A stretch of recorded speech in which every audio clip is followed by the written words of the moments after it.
Hi everybody, this is an introduction to designing bugs. Since the full video ended up being quite long, I decided to speed it up so you have a solid foundation before diving into the designs themselves. You can definitely design a bug freehand, but understanding the basics of a bug anatomy is useful. Every insect typically has a head, thorax, abdomen, 3 pairs of legs, and sometimes 2 pairs of wings. And of course, antennae. Now, if you want your design to be symmetrical, an easy method is to use a grid.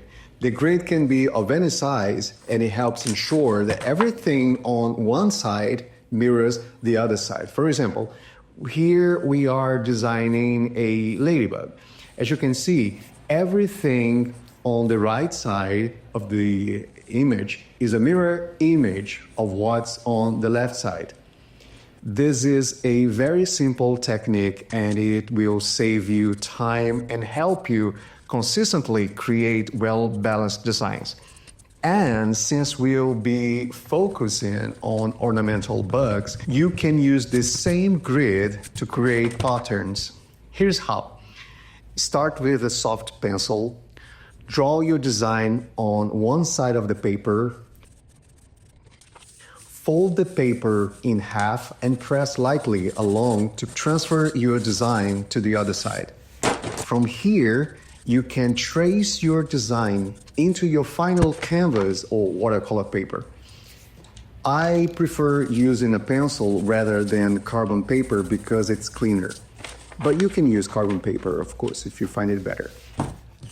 A helpful trick is to use masking tape to keep your design in place while transferring it. When you're ready, use a pen to trace your design. You don't need heavy pressure, just enough to transfer the lines onto the permanent paper. Once you're done that, you're good to go.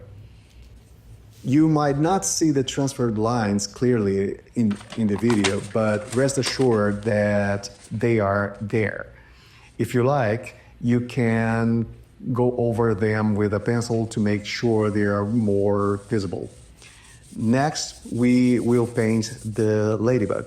I'll start by staining the background to prevent it from looking too flat and plain. And once it's dry, we'll move on to painting the ladybug itself. This is the same technique that we are going to be using throughout our bug designs.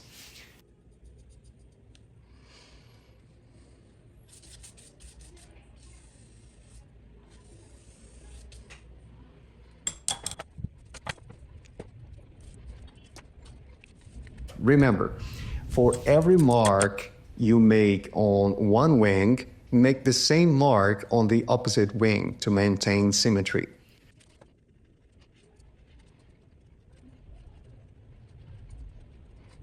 I hope you found this helpful, and we'll be using the same technique for our next video, where we will design some Art Deco style bugs.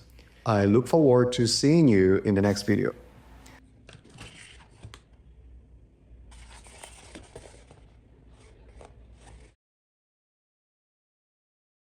As always, keep on practicing, and thank you for joining us.